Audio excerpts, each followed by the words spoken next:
لە بەرنامەی ئەوڕۆدا باسی یەکێ لەو مەقامە خۆشە کوردیانە دەکەم، بۆ یەکەم جار باسی دەکەم کەوا چۆن هاتووە و چۆن گەیشتۆتە ئێمە.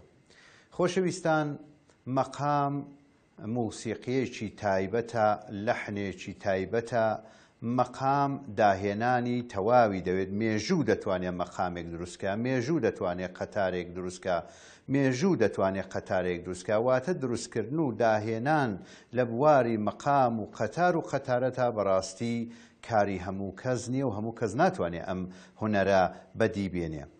بەڵام گۆرانی بێژی گەورەی ئێمە مامۆستا عەلی مەردان چیرۆکێکی هەیە، با بێکەوە جۆ بدەینە چیرۆکی عەلی مەردان و داهێنانی مەقامی هجران. خۆی ئێمە لە ناو جەرگەی دیوانی مەقاماتی کوردیدا ئێستاکە حاڵیەن مەقامێکمان هەیە پێی دەڵێن هجران،